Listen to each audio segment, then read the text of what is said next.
I never imagined I'd be telling a story like this, but here we are.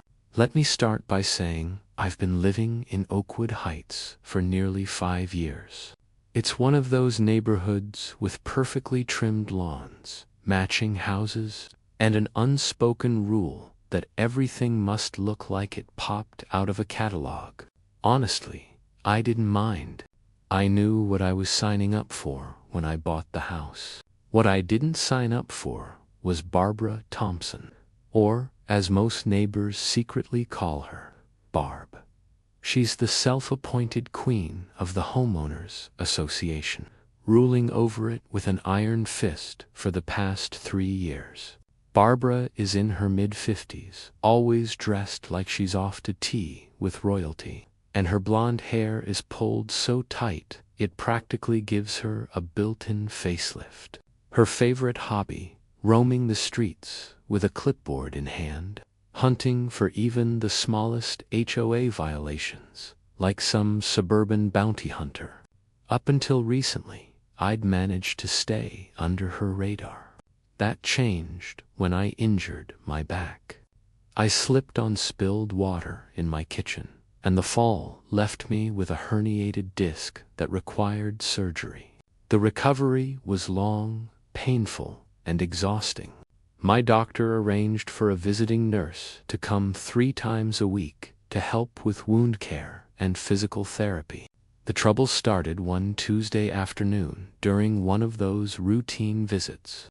Sarah, my nurse, is one of the kindest and most professional people I've ever met. She always parks in my driveway and stays for about an hour. I was in the middle of my exercises when the doorbell began ringing over and over, like someone was trying to break the button. I limped to the door, wincing with each step, and there she was, Barbara, in all her clipboard-wielding glory, her scowl sharp enough to cut glass. "Excuse me," she said in a tone that dripped with anything but politeness. "There's an unauthorized vehicle in your driveway." I blinked at her, still trying to catch my breath. "That's my nurse's car. She's here to help me recover from back surgery." Barbara's perfectly plucked eyebrows shot up.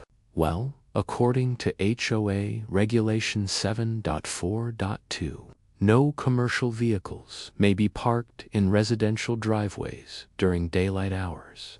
I forced myself to stay calm. "Barbara, it's not a commercial vehicle. It's her personal car. She's a medical professional providing care." Barbara's lips curled into a smug little smile.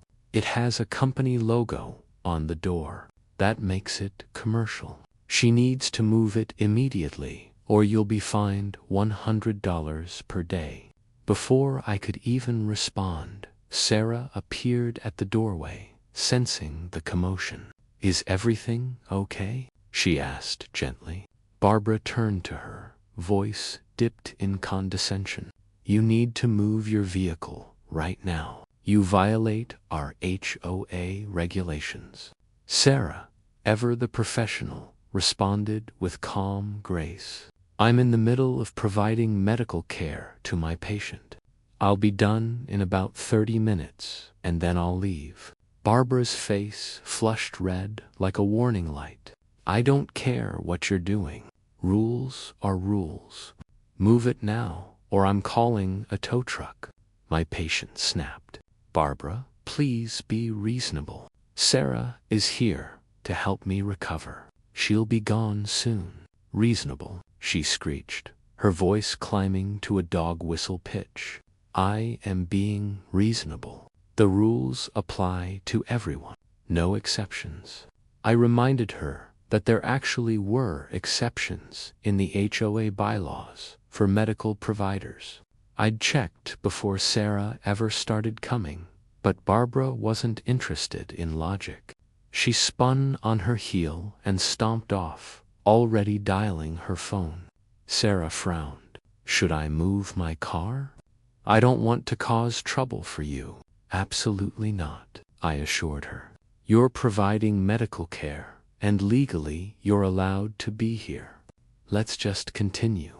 We went back inside and resumed my therapy session, though I could tell she was unsettled.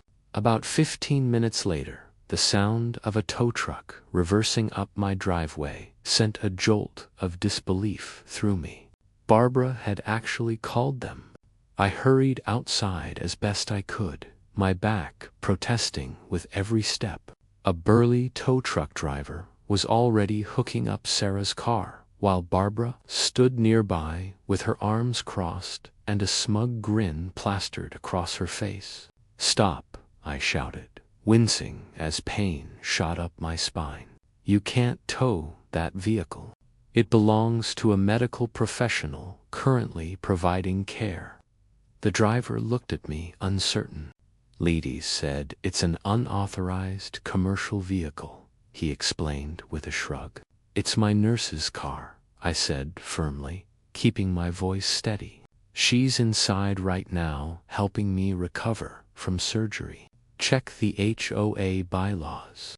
Section 12.3 clearly states that healthcare workers actively providing in-home care are exempt from parking restrictions." Barbara let out a sharp, dismissive laugh. "That's absurd. There's no such exemption." But I was ready for this. I'd printed that exact section after my surgery, anticipating a fight. I asked the driver to wait while I slowly made my way inside to grab the document. When I returned and handed it to him, he read it carefully, then nodded. "Yep, says right here that medical professionals are exempt while providing care." He started unhooking the car.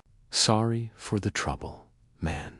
Barbara snatched the paper from his hands, scanning it with growing fury. "This must be outdated," she snapped. "I never approved this." "It was approved long before you became president, Barbara," I replied calmly. "It's been in the bylaws for years." The tow truck driver clearly wanted no part in this drama. "Look, I can't tow a car that's legally parked according to your own rules.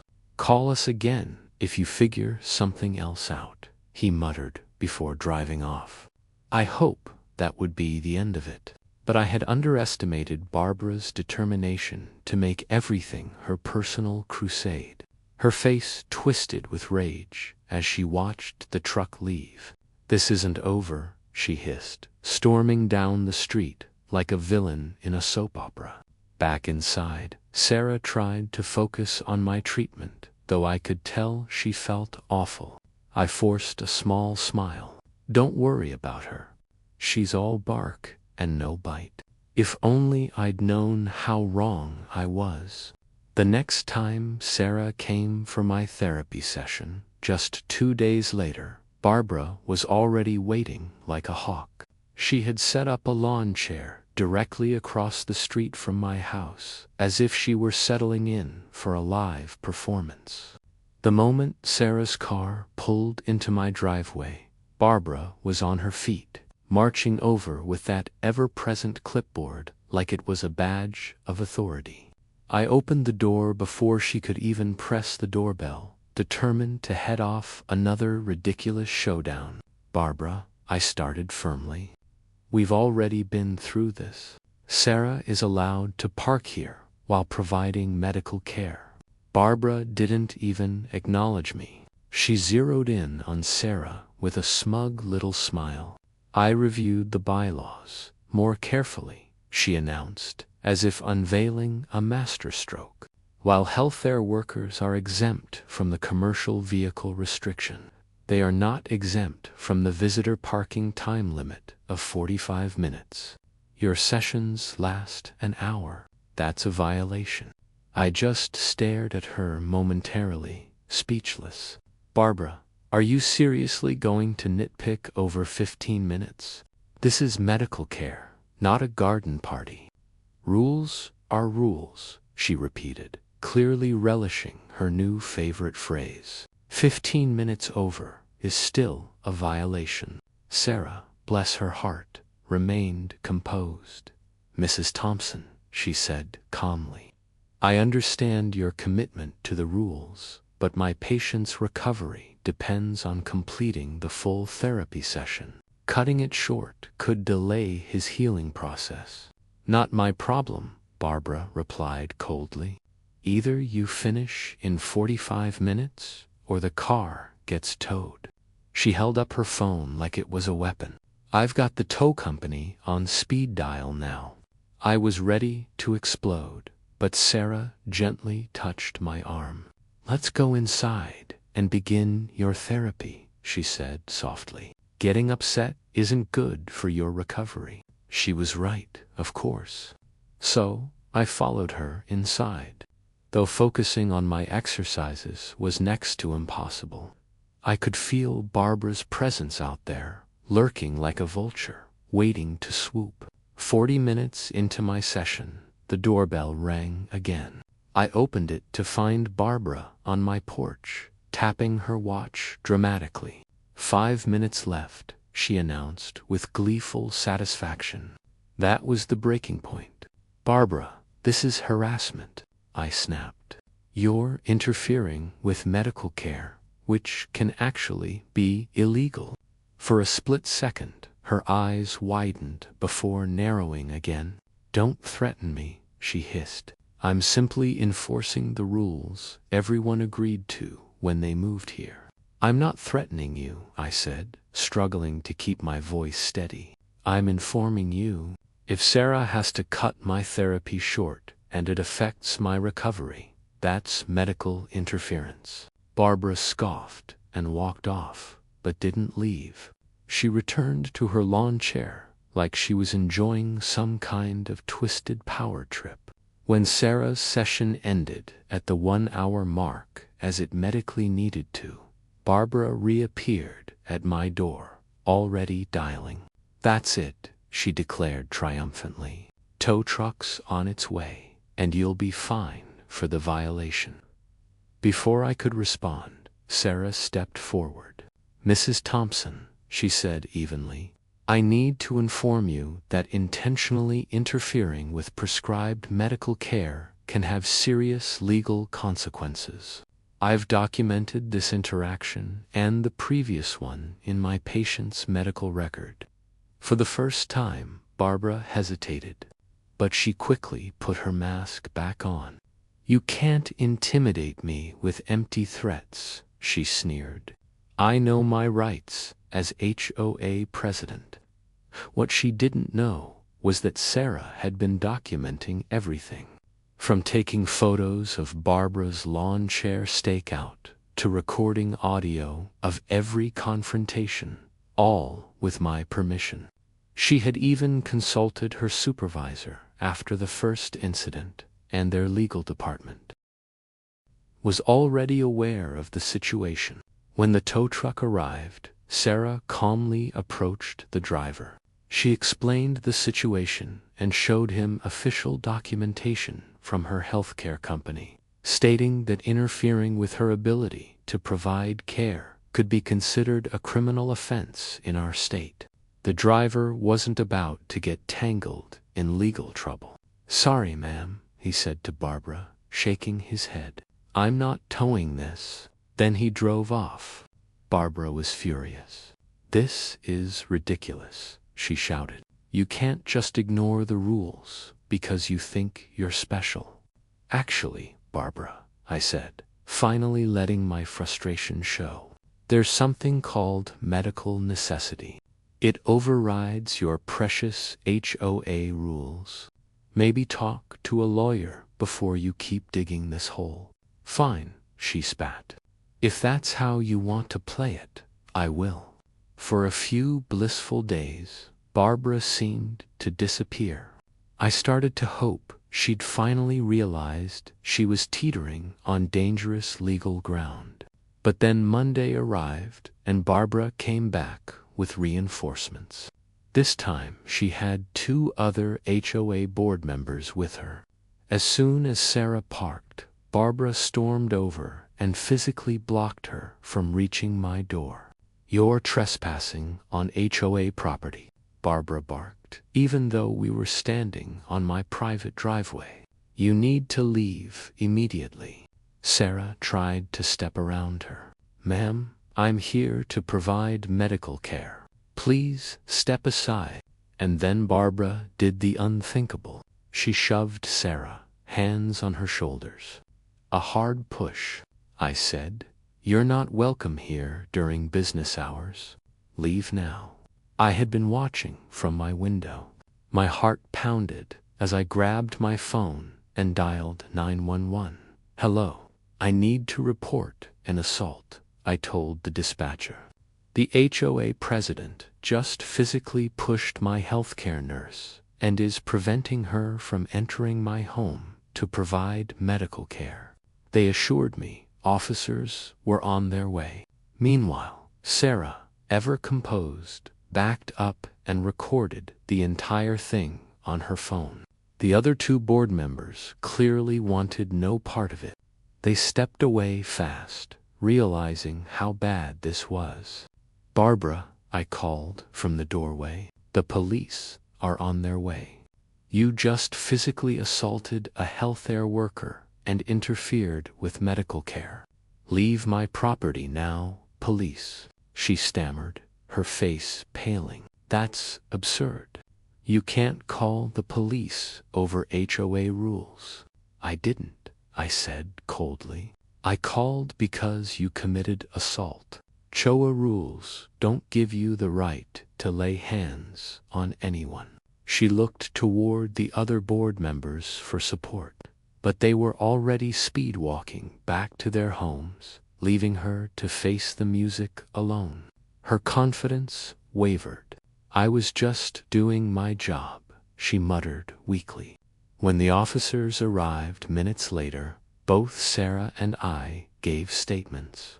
Sarah showed them her video, too. The officers listened, their faces growing more serious with every passing second. "Ma'am," one officer said, looking Barbara square in the eye, "interfering with medical care is a serious offense, and physical assault is a crime. Show a title or not." Barbara's face went from flushed with rage to ghostly white. "But I'm the HOA president," she kept repeating like it was a magic spell. "That may be true," the officer replied evenly, "but it doesn't give you the right to touch anyone or block medical care." Then came the moment I'll never forget. The officer informed Barbara that she was being placed under arrest for simple assault and interfering with medical care, both serious charges in our state. As they read her rights and placed her in handcuffs, the reality finally hit her. The woman who had strutted around the neighborhood like a queen was now being led to a police car. "This is outrageous," she screamed. "Do you know how much I've done for this community? I was just enforcing the rules, but the law didn't care about her clipboard." She was charged with simple assault, a misdemeanor that could carry up to a year in jail, and with interfering with medical care, a Class E felony punishable by up to 6 years in prison and $3,000 in fines. She made bail, but the judge issued a restraining order preventing her from coming within 50 feet of either Sarah or me. A week later, at the emergency HOA meeting, Barbara shuffled in, looking nothing like her usual self. Her hair was limp, her clothes wrinkled, and the smugness she once wore like armor was gone. The board voted unanimously to remove her as president, citing conduct unbecoming of a community representative. "You can't do this to me," she whispered, her voice breaking. "This is my community. I built it. I protected it." But as the gavel came down, the reign of Barbzilla officially ended.